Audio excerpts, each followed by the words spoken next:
Hey everybody, welcome back. This is the third lecture video for the week looking at the legacy of Constantine. And one of the things that we want to note about the legacy of Constantine is that he is going to be largely responsible to a degree for developing the idea of the Holy Lands, that being Palestine. We know today that a lot of people look at Jerusalem and that area, the cities around where Jesus grew up and was born and lived. Look at that place as the Holy Lands, and it generates a lot of tourism over throughout the year. And a lot of people have been able to make trips. I've never been able to, but a lot of people have been able to make trips to the Holy Lands, and it's sort of become a tourist destination. And one of the things that we're going to note in this part of lecture is that Constantine's actually going to play a role in helping create this idea of Christians going to the Holy Land to visit. We might could say in a way, Constantine's going to help commercialize the city of Jerusalem and the Holy Lands, which people again today still go and tour, and there's money that is made from people going to tour a lot of these places. And it's interesting to note that a lot of it goes all the way back to Constantine, making this idea, this business venture, I guess we could say, well over 1,500 years old. So that's going to be interesting to look at in this part of lecture. But first, let's talk about Jerusalem from 70 to 300 AD, because we know that the city was captured by the Romans, the temple's destroyed in 70 AD, and we really haven't talked a lot about what has happened to Jerusalem since. So it might be helpful for us to talk about what's going on in Jerusalem for about 200 years since the destruction of the temple. So one of the first things that we want to note, it concerns what is called the Bar Kokhba revolt. And the Bar Kokhba revolt involved a man, I believe his name was Simon, but he held the name Bar Kokhba. The word bar just means the son of, so it would have been the son of Kaaba. What it would have been his designation. And he claimed to be the Messiah. He claimed to be a physical Messiah. The people believed him. And there's actually another revolt that Bar Kokhba and his followers carry out in the city of Jerusalem in 135 AD. And this time, this revolt not only ends in the the temple's not there, but this time the revolt ends in the complete destruction of the city. The town itself is completely leveled, and this will really be the final Jewish revolt within the city. So a lot of times we put a lot of emphasis on 70 AD because of the destruction of the temple, but Judaism's still going to have a presence within the city, but it's really not until 135 AD when the city itself is sort of completely leveled. And the Romans in response are going to build a new town there on top of the ruins of Jerusalem. And the town itself was given the name of the Caesar's family and a combination of some of the Roman gods, mainly the head god Jupiter. I don't have the name out there, but I believe it was Aelia Capitolina was the name. You don't have to remember that, but that was the name of the city. In fact, the destruction of Jerusalem was so thorough that by the beginning of the 4th century, there was a native of the area that had to go to, I believe, Caesarea to handle some dispute with a Roman magistrate. Maybe not with a magistrate, but with another person. And they went to the magistrate to settle the matter. And when the Roman magistrate asked the person where they were from, the person responded Jerusalem, and the Roman magistrate didn't know where that was at. He didn't know where the location of Jerusalem was. So that sort of gives us an idea about how thorough that destruction that Jerusalem endured. Almost like it was trying to, completely wipe the city out of existence. So maybe that gives you an idea about how destructive, how much Rome completely destroyed the city. Some people forgot the name Jerusalem. Well, while this is going on, you do still have a rather small Christian presence within the city.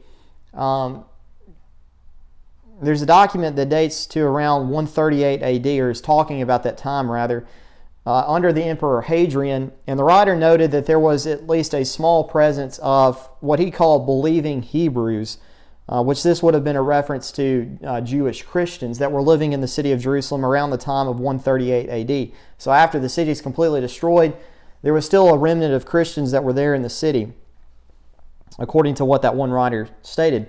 So you don't have the great number of Christians that existed that you see in the book of Acts. Really, the strength of Christianity in the region is sort of centered around the coastal areas. So Caesarea, maybe Galilee, and some of those areas are where a majority of the Christians in Palestine are at. But the city itself, again, still held special importance, right? Because this is where the first congregations established.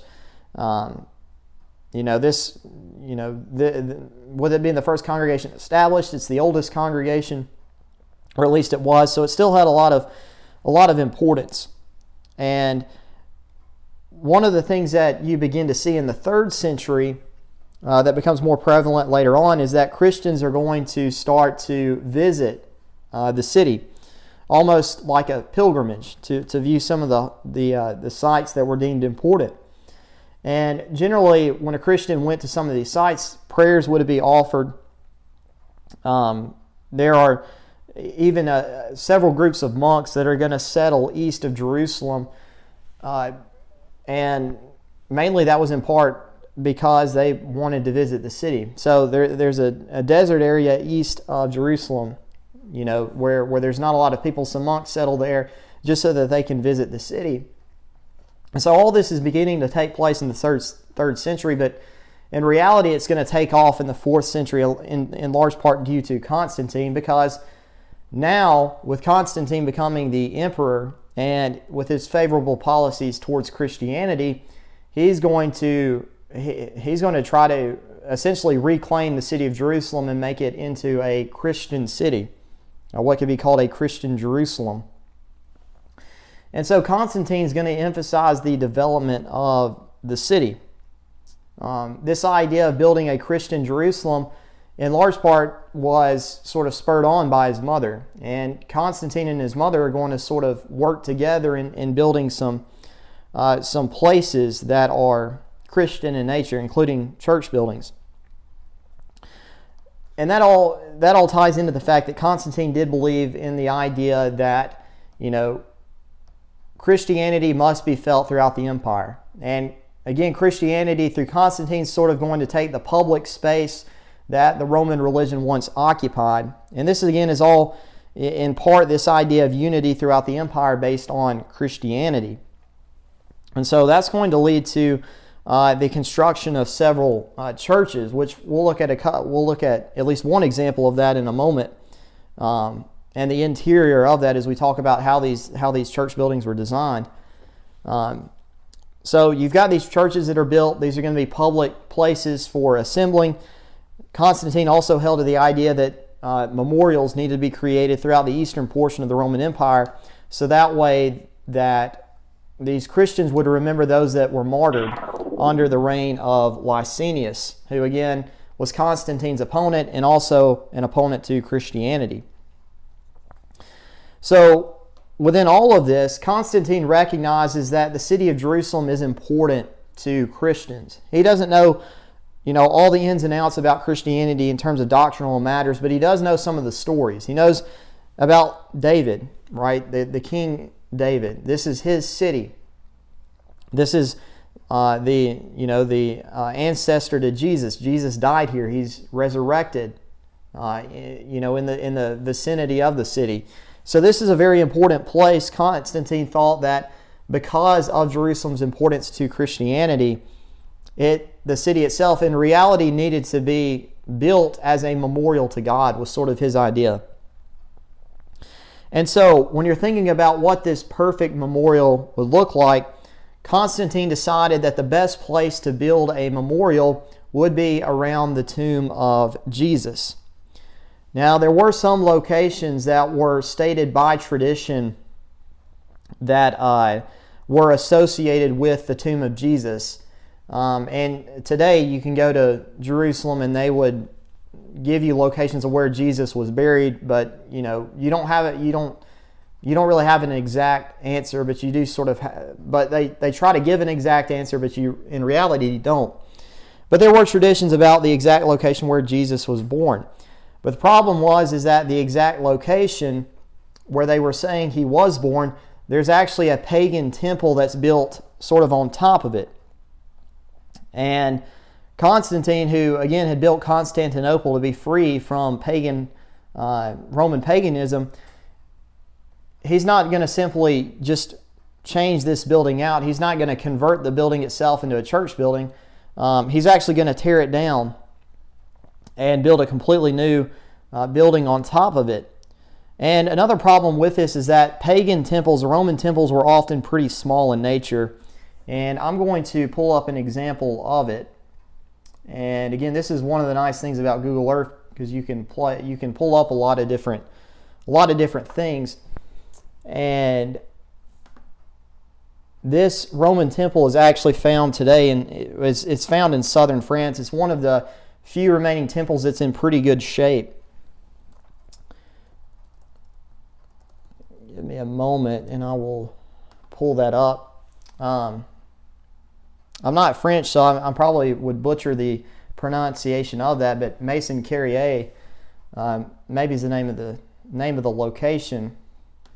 But it still exists today. If you were there in the city of Nimes, if that's how you pronounce it, in southern France, you can go and visit it today. So you can sort of see from the very outset, this is the temple. It's pretty small, which means that it's not conducive to hold a large audience, which is, what Constantine sort of has in mind. And you can go out there and look at it today.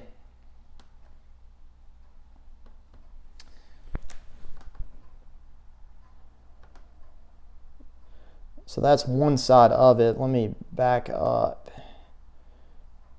Yeah, that was looking at the back side of it.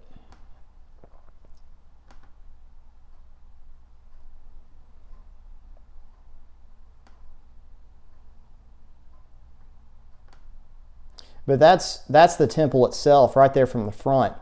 And in relation to these other buildings, you look at it from the top, it's pretty small. And I'm just now realizing that you cannot see this. So give me a minute and I am going to fix that. I have to go in and change the way that this is displayed.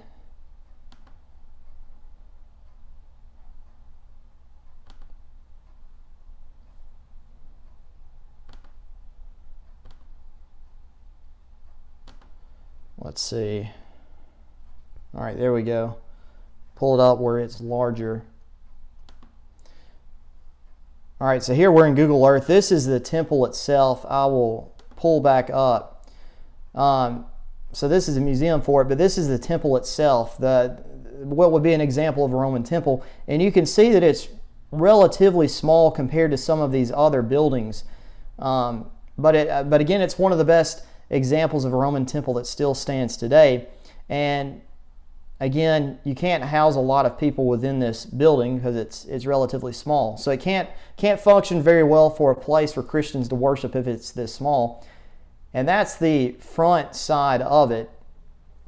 And you can look at the steps going up to it.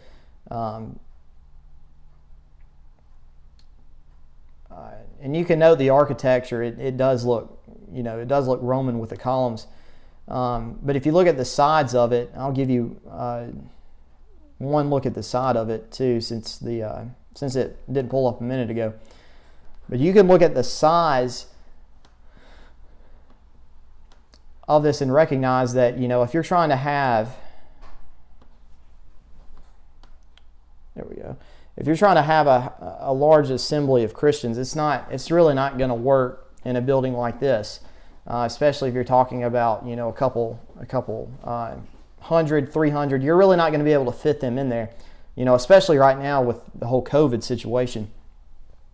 But that's an example of what a Roman temple would look like. Again, that's found in southern France today, and you can find pictures of it on the internet, but I thought giving you an example of what it looked like sort of shows the problem that Constantine was faced with, that you can't just simply reuse this building. You're going to have to completely tear it down and build a new building on top of it if you want this to be a place where Christians can gather together. And so Constantine decides that, again, this building, it needs to be torn down. And while they're tearing down that temple, the workers there supposedly had discovered the rock of Golgotha, which marked the place where Jesus was crucified. So this sort of emphasizes that, you know, this is a holy place, and so it reaffirms that they want to build the structure here. So they're going to build sort of a house of prayer, and it's going to be more than a house. It's going to be a very large complex. Eusebius actually remarks that this would be called a holy place, and it's one of the first times where you see a Christian writer associate a certain location with the idea of being called a holy place. And this building is going to be built on top of it, which we know that this is a great difference in thinking compared to what Jesus said in John chapter 4, right? Because you remember there that there's a woman of Samaria that comes and asks, that Jesus meets at Jacob's well. And one of the questions she asked is about where should the true followers of God worship. And for her, being a Samaritan, the traditions of the Samaritans suggested Mount Gerizim. And the Jews, of course, suggested the temple in Jerusalem. And Jesus just pointed out within that discourse that, you know, it's about to not matter where you are, where you worship. It's that God seeks those to worship Him to do it in spirit and truth. So Jesus de-emphasized the physical location of worship. But now you've got Christians starting to associate certain physical locations as being holy places. And so a special kind of worship is being connected with these places, which is different from what we see Jesus talk about with his discussion with the woman in Samaria. This is going to, again, open the door for special worship being at these holy places. And you keep in mind within that too that Christians had rebuked some of the Romans for associating gods with certain cities. And in a way, this is not all that different. So it sort of seems a very different line of thinking, trying to associate a physical location with it being a special holy place to God. All right, so what type of building? Again, you know, we can't have a Roman temple. It's not big enough to house a congregation. So instead, Constantine and his architects draw up something different. And this building is going to be composed of 4 different parts. Let me see. Yeah, okay. So there's a complex of buildings that's going to be constructed. And I'm not going to quiz you on this, but I will show you an example maybe of what this looked like. The original building that Constantine built in Jerusalem doesn't exist today. It was destroyed in the 7th century for the most part. And today there's a building that's supposedly built on that site called the Church of the Holy Sepulchre that you can visit, but it's not the original building. But there were 4 parts to this, what could be called a complex that lied west of the rock. It was composed of an outer atrium, a basilica, an inner atrium, and a rotunda. And this complex is actually going to be pretty large compared to some of the other buildings at the time. And one of the important things about this complex is that Christianity is moving from the homes of Christians or being on the outskirts of town and underground in those catacombs. It's becoming a public location. People can see where Christians worship, which is new. It begins under Constantine. So I want to pull up not the one in Jerusalem, but a different location. It's actually the one in the first lecture video. I think I was right on that. The first church that Constantine built in Rome is a pretty good example of what containing those 4 parts of maybe the church, the complex that Constantine built in Jerusalem. So what the atrium was sort of like an outdoor area within the complex. So when we go and we look, let's see, right, so this is the entire complex here. And again, the outer atrium was like a courtyard, and this would be the example of the courtyard. Pull that up, maximize this area right here. So you can sort of see, you know, if you had an outer atrium, it would be sort of outside the complex itself, right? The inner atrium would be within it. And so maybe like this would be a good example of it. You've got an inner courtyard, and you believe you can go and look inside it.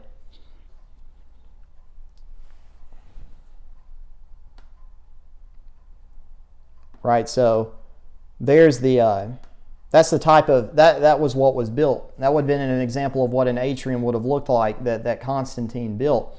Because you've sort of got a covered walkway, you've got an open area that allows for the sun to come in.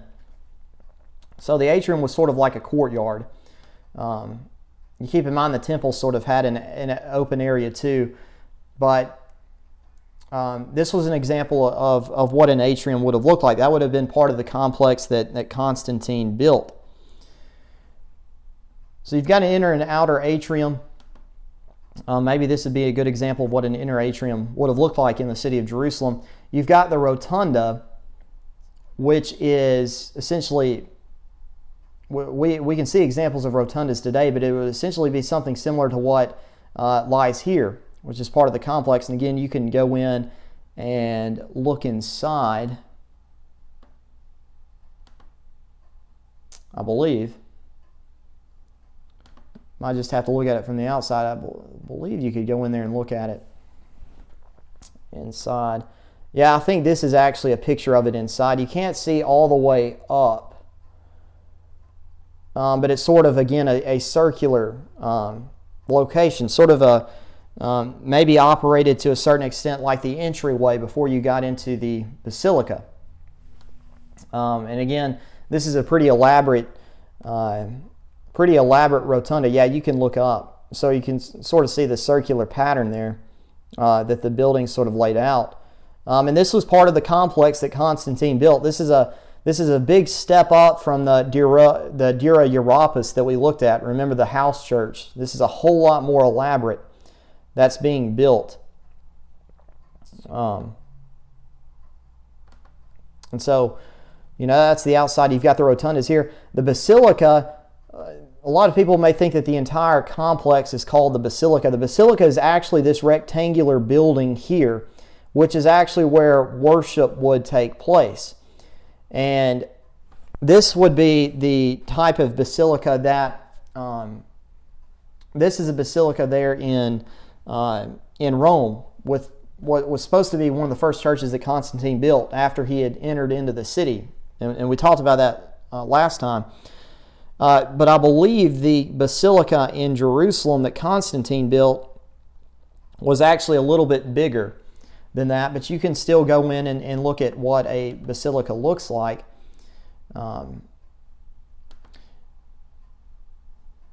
Give that a moment. You've got certain areas sectioned off within this, and that picture will load.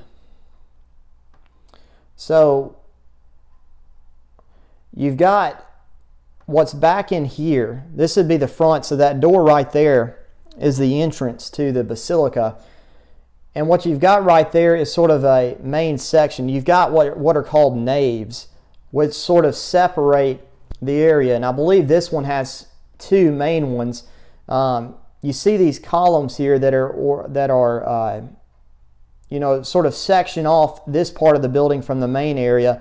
And then you've got another set of columns that are sectioning off this side. And so these locations within here that are sectioned off, they're called naves.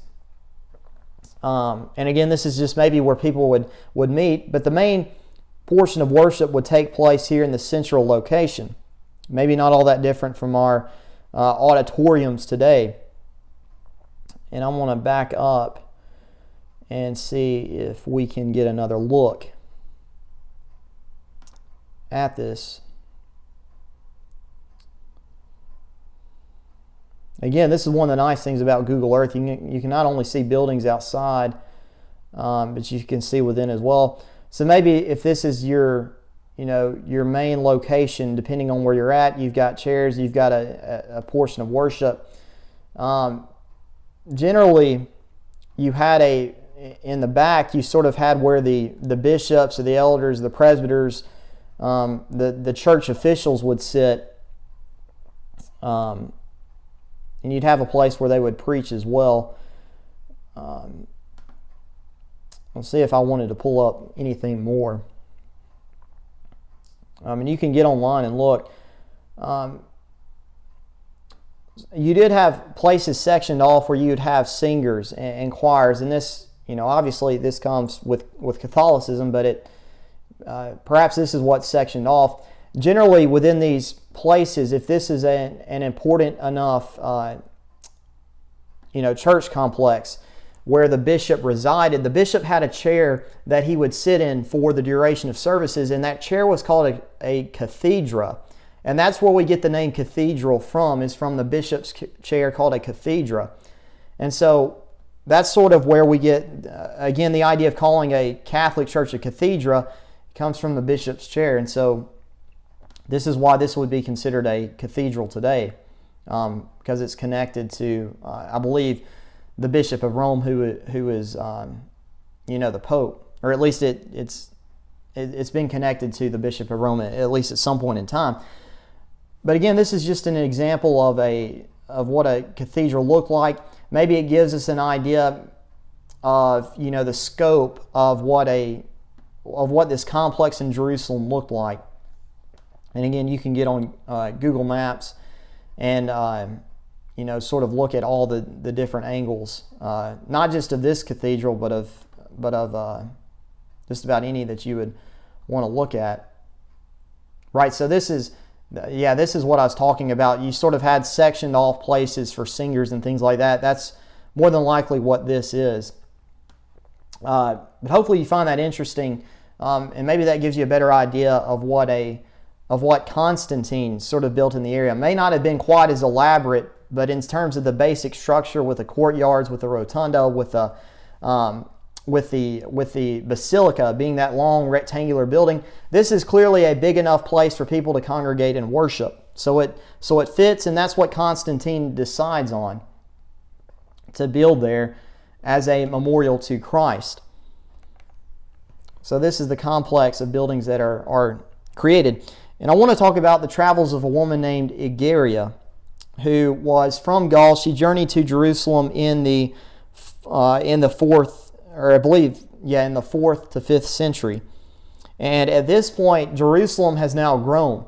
In fact, there's some reports about the city, some accounts that suggest that the city might have grown by at least 5 times during the 4th to 6th centuries, as Jerusalem's sort of becoming a tourist attraction for a lot of Christians.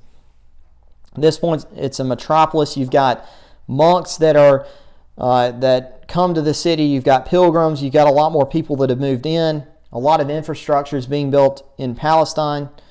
And Jerusalem is going to increase in importance because of this. It's going to be right there with Antioch, Alexandria, and Constantinople as being the most important churches in the Eastern Roman Empire.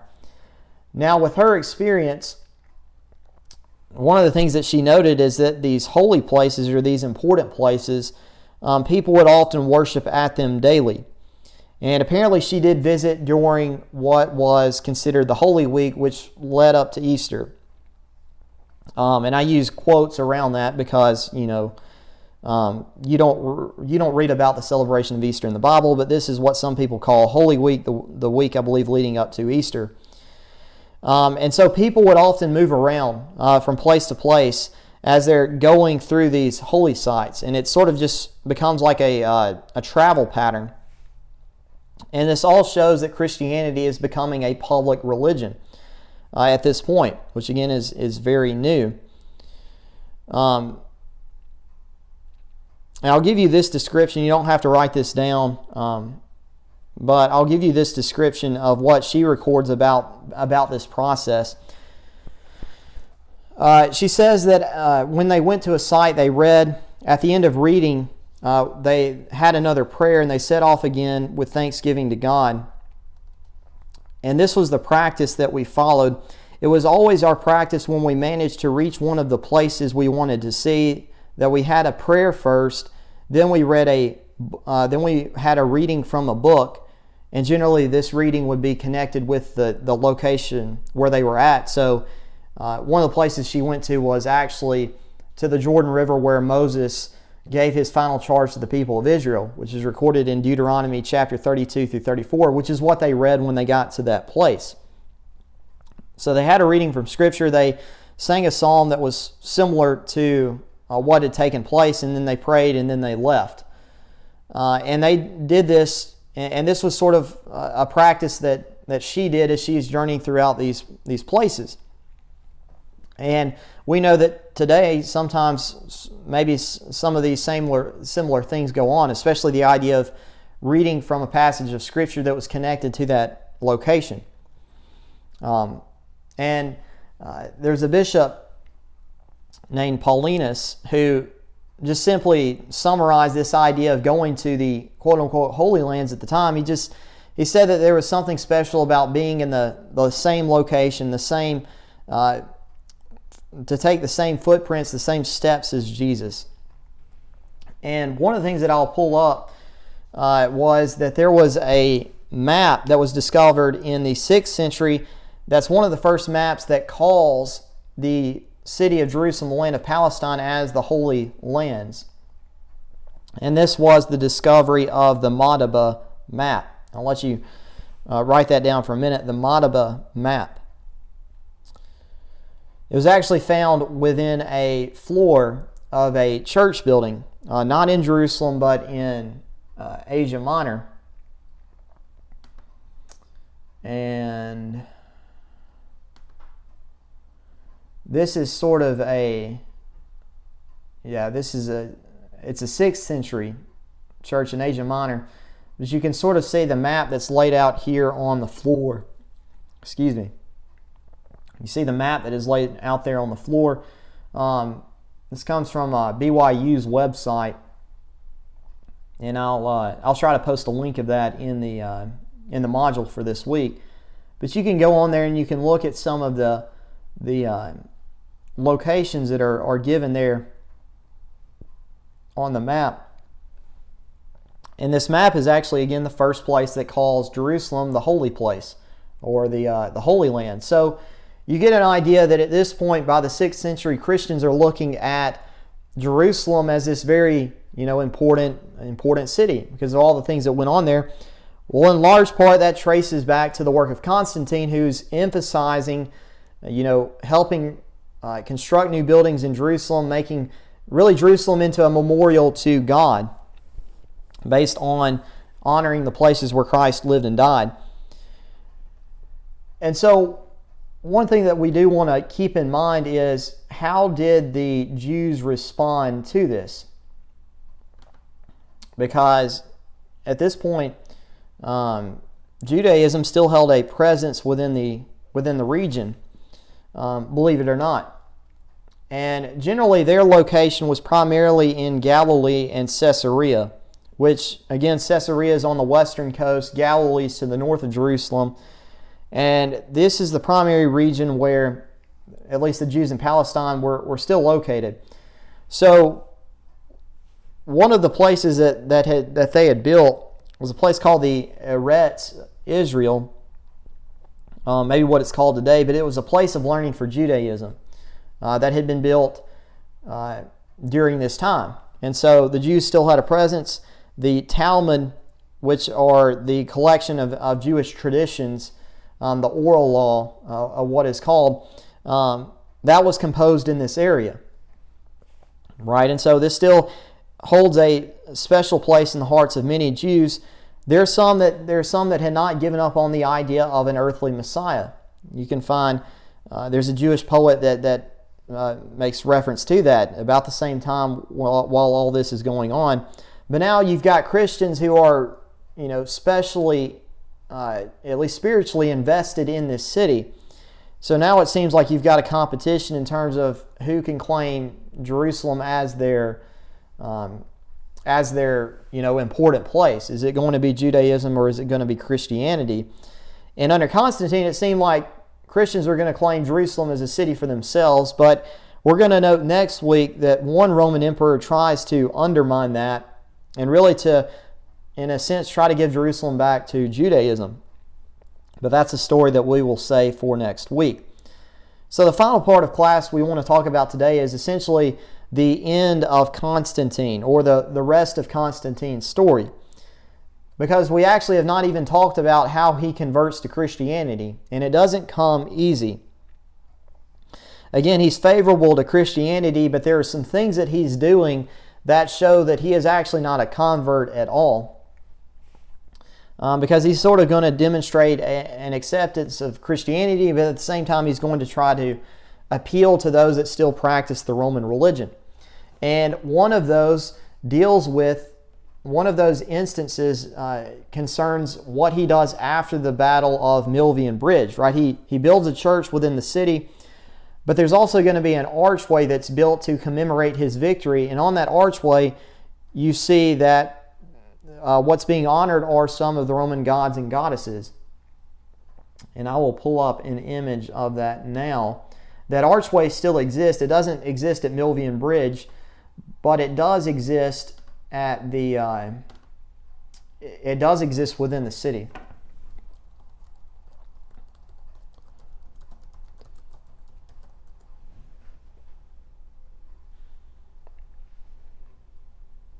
And it's actually located outside the Roman Colosseum. And again, if you're in the city of Rome, you can visit this today. And you can look at it from the top, but you can go down and get a street view of it. So if you look up, that's what the archway looks like, and you can see a lot of inscriptions there. Again, these are written in Latin. I'm not proficient in Latin. I believe it's written in Latin. At least you would think so, because that's the legal language of the Roman Empire. But you've got a lot of inscriptions here. And what they're designed to do is to honor the Roman gods and goddesses. But again, if Constantine is a convert to Christianity, he's obviously not going to try to appease, he's not going to build memorials to the Roman gods at the same time. So that's what the archway looks like. And again, you can find pictures of it on the internet. You can go into Google Earth and look at it. But that's one example of it. And in part with this archway that's built, he's actually going to make sacrifices to the Roman gods as part of the commemoration of it. The symbols on his coinage, over time they begin to change, but not immediately. They don't immediately change to showing symbols of Christianity rather than Roman paganism. He's also going to put to death some people, and does it rather unjustly. And I don't think you just saw that picture either of the archway. For some reason, that keeps changing. The duplication of these settings, or the display of it. So that's the archway again. If you didn't see it, you've got the inscriptions there. I'm trying to keep track and making sure that this appears on the PowerPoint, or this appears instead of the PowerPoint. So this is a little bit new for me, but hopefully you were able to see that. And if the basilica didn't show up, I'll go back and check after I get through recording. If the basilica didn't show up in the complex, I'll try to make a separate video, a short video that just sort of demonstrates what was there. And I'll upload that later on. So Constantine, his story, again, he is a sort of a late convert to Christianity. He becomes gravely ill in 337 AD, and it's within this that he decides that he wants to be baptized. He's actually in a church that his mother had helped plan the construction of. He decides that he wants to be baptized. He tries to get back to Constantinople, but he's actually going to be baptized in the city of Nicomedia, which is to the east of Constantinople. And it's interesting because despite the decision made at the Council of Nicaea, where Arius is rejected and essentially it's confirmed that you have God the Father, Jesus, and the Holy Spirit. They're three separate beings, but they're one in nature, right? Because that was the decision made. That's what we hold to today. Constantine's actually going to be baptized by an Arian bishop, or one that does not believe that Jesus Christ is fully deity, which again shows that he doesn't have a very clear understanding about the differences in doctrine in Christianity. But he's going to be baptized. A few days later, he dies, and he's buried in Constantinople. Now, after this, he has three successors that take his place, and all three of these successors are his sons. Constantine II, who rules in Gaul, Spain, and Great Britain. You've got Constantius, who is the middle child. He rules in the east. And you've got Constans, who is ruling essentially in Italy and North Africa. Now, Constantine II is the eldest of the group.